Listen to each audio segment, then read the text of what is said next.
Welcome to BIV Today. I'm reporter Tyler Orton. Now, look, after BC's film and TV sector went into lockdown mode at the outset of the pandemic, it's proven to be one of the biggest success stories since reopening last summer. 70 productions were running simultaneously by the week of September 20th back in 2020, beating out the previous record of 57 simultaneous productions set in September 2016. That's according to data from the Directors Guild of Canada. And amid all this, Vancouver Film Studios has hit a milestone of its own. With us to share some updates is Pete Mitchell. He's President and Chief Operating Officer of Vancouver Film Studios. Pete, thanks for joining us on the show today. Thanks for having me, Tyler.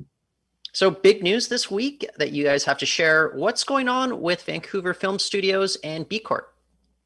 Well, several years ago, we were introduced to the concept of BCorp at the Board of Trade lunch, and it really appealed to us. And what BCorp status entails, it's the highest standard of social and environmental compliance and behavior that there is. And we thought it would be a great goal to strive for. And 3 or 4 years later, here we are. We're very pleased. And it's something that, to be honest, when we started, we weren't particularly sure we're going to get to, but we've had great support from ownership and a lot of, groundwork by staff, and here we are. So it's obviously a rigorous assessment that you guys have to go through. Were there specific changes, adaptations that you guys had to make in order to reach this, or did they just take a look at you guys and say, "Oh, we'll give you a big check mark right now"?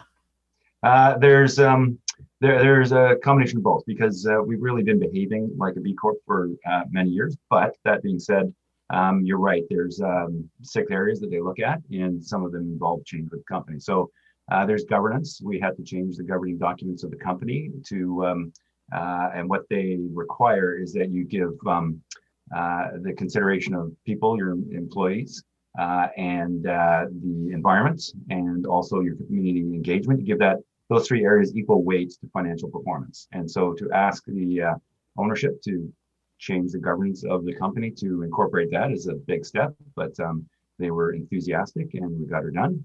And then also what B Corp does, they look at the way workers are treated within the company, the relationship with customers.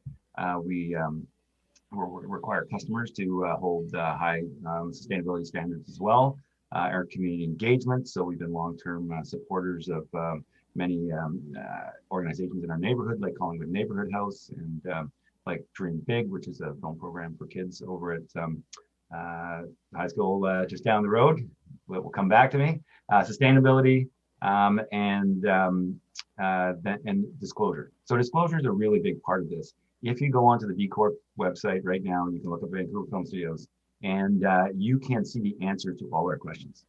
It's very, very transparent and a bit intimidating when you start down that road, but there it is, and we're happy to report that we made it across above the bar, and we're in. Well, look, a lot of companies, they might pay lip service to, initiatives surrounding, say, sustainability. You folks have actually been walking the walk here. Why is that of such importance to you right now? Well, it's the right thing to do. Obviously, we all know about climate change and the effects it's having on the world and people. But also, it really binds our employees to our company. When we sample our employees for what's important to them, they see our community engagement and sustainability on equal par with their compensation. So if you want to build a strong workforce, it's a great way to do it. And then finally, our customers are all large triple bottom line reporting public companies, and they have a sustainability mandate. So we're trying to match our offering up against what they're requiring, and it works. We're both going in the same direction. So you folks over there, you've also embarked on initiatives for carbon neutrality. What kind of changes have to be made in order to ensure that you guys, as kind of this full service shop, are able to do so? Well, it's small things, day-to-day small things. So we've exchanged lighting, which we had in our stages, really high intensity but high power draw lights. We exchanged them out for LED. We have recycling for cigarette butts on the lot. We have a community garden. We try to enforce a no idling policy. We have timers on lights so that if people aren't in a room, the lights go out. All those little things are what you do to go down that road and reduce your footprint. And then we do buy carbon offsets to offset the consumption that we can't avoid because we do heat our buildings and we do run vehicles. I've had the opportunity over the last few years to attend those Green Spark conferences in which they're talking about sustainability within the industry. And what I get from a lot of them is it's maybe not as impractical. It's not as expensive as a lot of people might think it is going into it. Have you been kind of surprised by all you've learned just over the last few years pursuing these initiatives here? Absolutely, because at the beginning things seem daunting and there's behavior changes, but once they're integrated, people quickly forget that they didn't ever do that. So in terms of recycling and composting, we were early out of the gate on that and had the productions that are on our lot all buying in.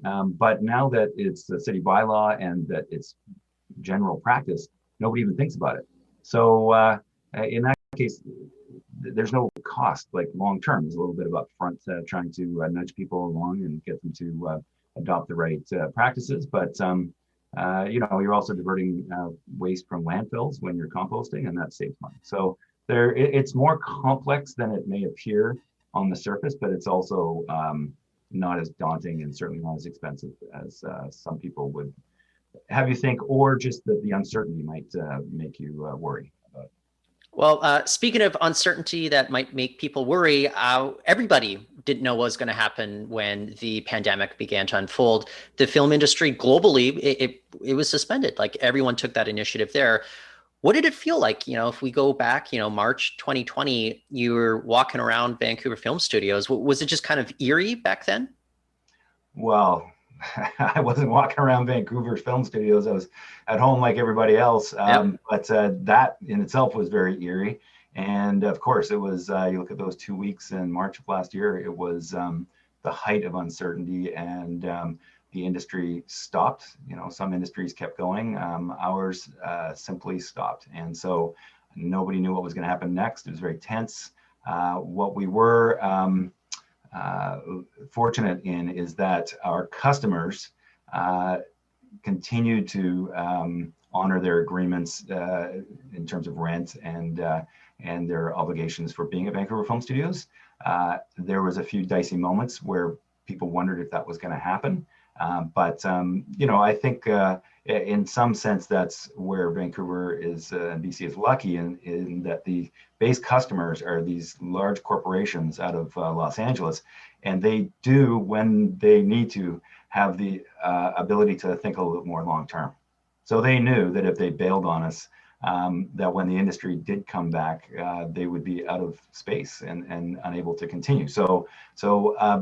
But I got to give them credit for standing behind us, and then we all just sat back and waited and prayed. And there's a small group of people who should immediately be given medals, who sat down, led by the Film Commission here in BC, to try and put together the back to work protocol. And believe me, it was incredibly complex because you've got WorkSafe BC rules, which were still being worked out.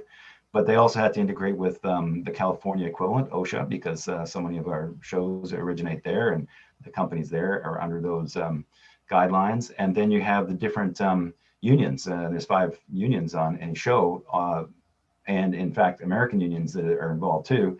And some of them had their own distinct requirements. So negotiating all of that down into one format that everybody could work under was an unbelievable achievement, and it's what allowed us to get back to work earlier than other jurisdictions and back to work safely, because our record since we started and went to 70 productions right away with all these new rules has been fantastic. The crews have been so diligent in observing the protocols, and of course there's been some instances of people becoming infected, but they're moved off the show quickly and replaced with others, and on it goes. So it's been a real triumph of collaboration within this industry.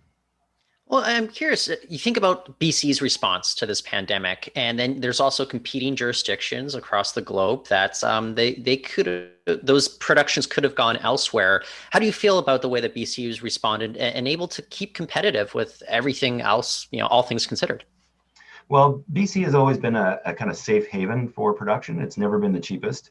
And people have at different times decided to head off to other locations where there's not quite as much established work. And sometimes it's been a lot cheaper to do that. And sometimes it's come with a lot of surprises. So we've got this reputation as a safe haven, which has only been enhanced by our reaction to the pandemic and how the people of British Columbia have really diligently listened to our provincial health officer and done what she said, and it's kept us safe. So our principal competition is, Toronto and Georgia right now, and they just haven't been able to come back the way we have. And even Los Angeles, they went on hiatus at Christmas, as they typically do for a couple of weeks, and all their shows, and they haven't come back yet. And I mean, you got to really feel for all those people that are not able to work. But I think it does speak to our culture a little bit here in BC, where we listen to the government when we really have to, and then take appropriate action. So yeah, I think the whole community should take some credit for this. And then the film industry, when I walk around the lot now with my mask on, I see film industry workers who show up at 7 a.m, put a mask on, inside or out. Doesn't matter. They socially distance and they work for 12, 14 hours, whatever it is, with incredible discipline, and then go home. And I think it's because they understand, it's such a labor dense industry. It's all about the people. And if the people can't work together, or, there's an outbreak, then it's over. So like I said, I've been really impressed with the crews. Considering everything that's going on everywhere else in the world, would I be correct in assuming there's not a lot of vacancy right now at Vancouver Film Studios? It's minute by minute. If there is a vacancy, it's gone before you can pick up the phone.